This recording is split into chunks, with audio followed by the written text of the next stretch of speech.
All right, what's up, everybody? Crash here. Welcome back to Crash Against the Spread, where we talk about sports from a betting perspective. It is our first football show this season, our Tuesday morning quarterback show. We go over what happened this weekend, and we start to look at next week. So, a lot to talk about today. Like I said, didn't really have any official bets. I was on the Jets yesterday, so I lost that one. I did hit a live bet, but not tracking anything till this week. So, let's go ahead and get into it. First game was the Chiefs and the Ravens on Thursday. Kansas City won that 27-20 with a Isaiah Likely toe out of bounds on the last touchdown, which would have taken it to overtime. So with this one, most of the numbers, I think, unless you got a 46 and a half, you pushed it 47 or you hit the over. But yeah, it was a pretty good game. Next week, Baltimore has the Raiders, and they are 9.5-point favorites right now.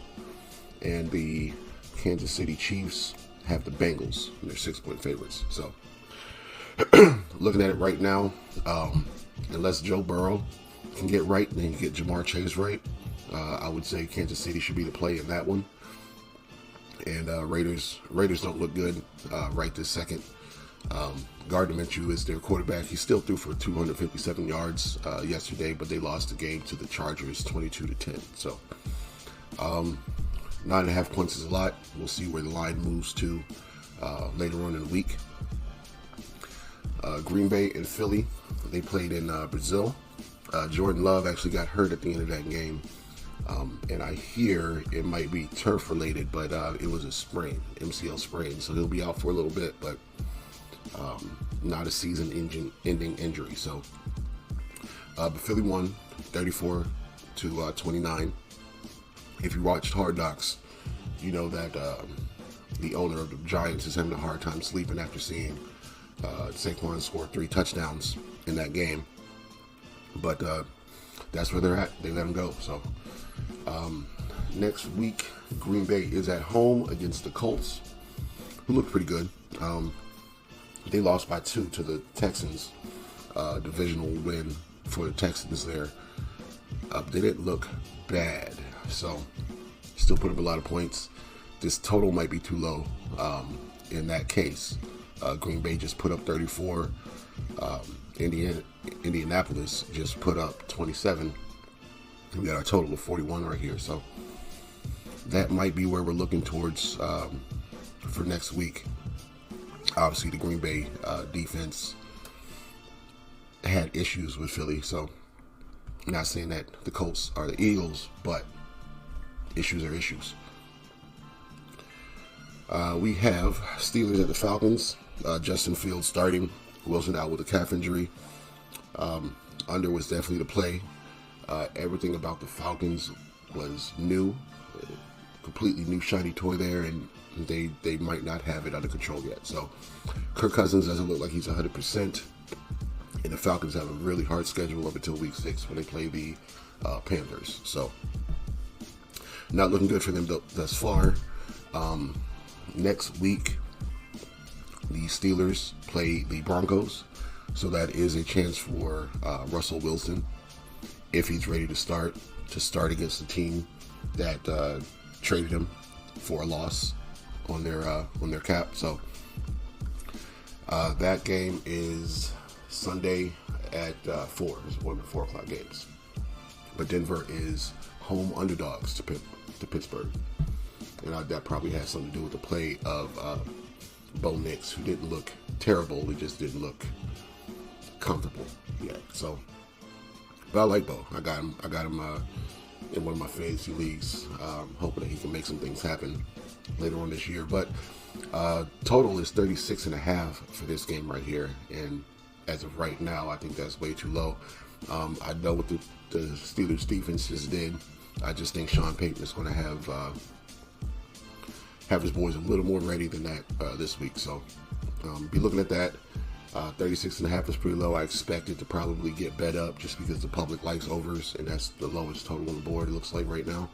So Denver, not necessarily +3, but we'll see what the number gets to, but over that game for sure. Arizona and Buffalo. Arizona came out firing, and Buffalo had to come back to win that game, and they did 34-28.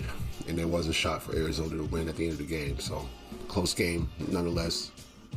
Next week, Arizona has the Rams, and they are 1.5-point home favorites against the Rams. Right now, all the money's on the Rams. And Buffalo has the Dolphins on Thursday. And the Dolphins are 2-point home favorites, up from 1. So money is moving in on the Dolphins side. Totals at 49. Feels a little high after watching yesterday's games. I know Buffalo put up 34 points, but they put it up against Arizona. I think the Dolphins defense is a little better than Arizona's, seeing what they just did to Jacksonville. But I also think Buffalo's offense might be slightly better than Jacksonville's too. So 49 seems high though. And I don't think Buffalo is going to be a slouch against Miami. So see what the number does. Like I said, I think that number is too high for the total. It is moving down though. It opened up at 51. It's down to 49. So we'll see where it gets to by Thursday. Patriots and Bengals. This was the upset of the week. Most of the survivor pools had the Bengals in it as the first pick, so a lot of those guys are out. I thought the Patriots might be a decent play, but I was too scared to jump on it on the first week. So the under was great. That Patriots defense seems like it's going to be real. There's something wrong with Joe Burrow though. A friend of mine said that he's still not 100% from last year, which I don't want to believe right now because it's been so long. But so he's still not 100%. Jamar Chase was with a snap count, self-imposed snap count, and then he tried to blame the coach after the game, so that wasn't a good look. But Patriots won outright, so good win, good way to start the season for the Patriots with a new coaching staff. Next week they have Seattle. They're at home as 3-point underdogs against Seattle.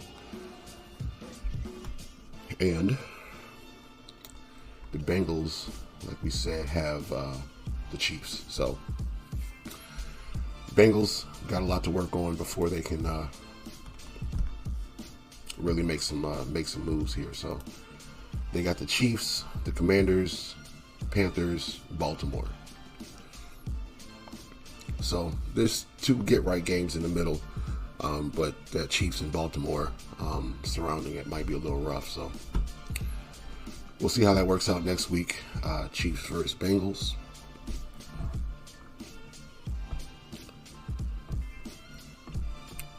Titans at the Bears. Caleb Williams did not look good. They won the game. They came back and won the game, but they won the game on some defensive points. 17-24. They actually shut out Tennessee in the second half. But Caleb Williams only threw for 93 yards total through the whole game. So not sure what to think of that right now. I know that he can probably turn it around. It's the very first game. All the rookies kind of looked deer in the headlights-ish. Jane Daniels started to get together towards the end of the game. He had 2 running touchdowns, I believe. But the rookies, and they got time. So still win the game, still a good look. Next week, Chicago has Houston. Definitely like Houston in that game from what I saw. And the Titans have the Jets. Titans are at home, 4-point underdogs to the Jets. So we'll see how that goes. That Jets defense really looked good, but Aaron Rodgers did not look as good as we hoped. So we'll see how that goes next week. Panthers and Saints. I don't want to say too much, but definitely feels good to see that game after all season long. People talk shit about my team. People talk shit about my team, saying that Kirk Cousins was in there now. Baker Mayfield is the guy now. Bryce Young has a whole new team around him, and the Saints didn't do anything. So Dennis Allen can still be on the hot seat. but 47-10 against anybody looks good for the start of the season. So next week, Saints are at the Cowboys, which is a test. Is it at the Cowboys or are they here? Here, I'm in Florida. Yes, at the Cowboys, 6.5 point favorites the Cowboys are at home, and the total's at 45. So I think this total will probably get bet up based on the points that both of these teams put up, and I'd probably look towards the under in that case. So the closer it gets to 50, the more towards the under I'd be looking in that game, no matter what just happened this week, because the Browns didn't look good, and we know what the Panthers are. So those were two easy wins in my opinion. So still gonna wear the hat in your face though. So that's just gonna happen. Next week the Panthers have the Chargers. They're 6.5 point home underdogs against the Chargers. So kind of like the Chargers in that. Totals at 39. I think the Chargers can put up 30 points against them. So that total might be too low also. Broncos at the Seahawks. Broncos at the Seahawks. Like I said earlier, Bo Nix had a slow start, but I believe he can get it together. They're looking at the Steelers next week, which is a big defensive battle. Seahawks scored 26. Geno Smith threw for 171 yards in that game. Bo Nix did rush for a touchdown. But yeah, Seahawks just were more comfortable out there with Geno Smith behind them. So Seahawks aren't my favorite team though. I think there's a lot of things they're missing. So against other teams, I don't really believe that they're going to look the way they looked. And now that we've seen the Patriots defense, I think the Seahawks might be in trouble next week. So Seahawks, Patriots are at home, 3-point underdogs. I think I might be on that +3. So hopefully it goes to 3.5, and I can get a whole field goal in my pocket. But that's what I'm looking to for next week. So Cowboys at Browns. Dak got the bag before the game. $240 million over 4 years, makes him the highest paid quarterback in the league over Deshaun Watson. $60 million a year, and they still owe him money from his last contract. So not even close to how much of the highest paid he is. And he proved it. And he went out there and did what he was supposed to do. Didn't have to do much. He only threw for 179. CeeDee Lamb had 61 yards receiving. So they didn't have to do much because Cleveland didn't do anything. So next week, the Cowboys have the Saints. Good luck. And Jacksonville Jaguars are hosting the Cleveland Browns. 3.5 point home favorites. The Jaguars are. Totals at 41.5. So after seeing that, right now I like the Jags. So at some point Deshaun Watson is going to ball out, and we're going to have to decide whether to get on the Cleveland Browns train or not. But it might not be next week. So we'll see what happens throughout the week. Commanders at Bucks. Another rookie. Another struggling game for him. He threw for 88 yards. Baker threw for 289 yards. So Baker's in a groove. They brought the whole team back. Continuity looks good. That's the team in my division I'm worried about, is the Tampa Bay Buccaneers. So next week, Washington has the Giants. So technically a winnable game for them. And Tampa Bay has Detroit, and they are 7-point underdogs at Detroit. So that should be an interesting one. 7 seems high. Total is 51, which also seems high. But the Lions put up 26 in this previous game, and Tampa put up 37. So that's why it's up there. We'll see what it does throughout the rest of the week, though. That was Sunday at 1. Then we had the night game. We had the Rams and the Lions. Matt Stafford threw for 317 and balled out. David Montgomery, a lot of good runs. He just won the Angry Runner of Week run from Good Morning Football. And it went to overtime. Good game. Detroit ended up winning. Like we said, Detroit has Tampa Bay next week, and the Rams have the Cardinals. Cardinals, they are 1.5 point underdogs at Arizona. So pretty high total at 49.5. Kind of like the under where we are right now. If we took their point totals from what they scored this week, it would go under. So we'll see what the numbers do. We'll see who's in and healthy. I kind of like Arizona in that game also. Kyler Murray played pretty well, and they had a chance to win that game at the end.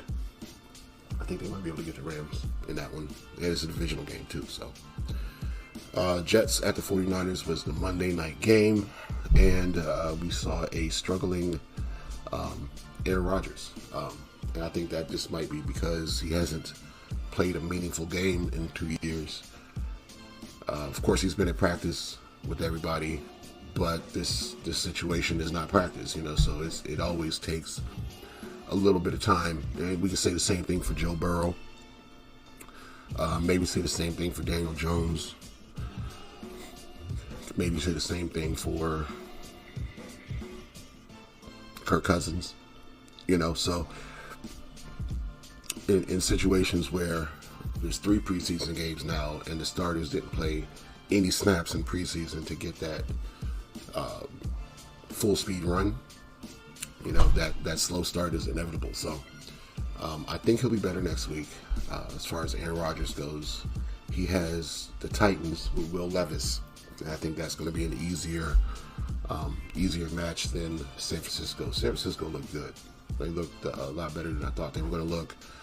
Who the fuck is Jordan Mason? He made sure I lost in fantasy this week. So 49ers look pretty good with or without McCaffrey. And I think who the 49ers have next week? The Vikings. 49ers have the Vikings next week. That's the only other game I didn't talk about. Vikings-Giants. No need to talk about it. I actually won in my other fantasy league because I started the Giants defense, and they gave me 66 points. So, Daniel Jones doesn't look good either. I don't know what they should do about that. But San Francisco, Minnesota next week. Minnesota is 6-point home underdogs. Sam Darnold, Brock Purdy. If the Vikings can compete in this game, that is going to change the outlook of how people look at Sam Darnold and his team going forward. So I don't think it is going to happen. That defense looks too good. Vikings, after coming off this game with the Giants, I think they might get a little shocked here. Actually, all the money right now, this site is telling me that all the money is on San Francisco. 100% on San Francisco, 100% on the over. It's early, it's a week from now, but all the money, all of it.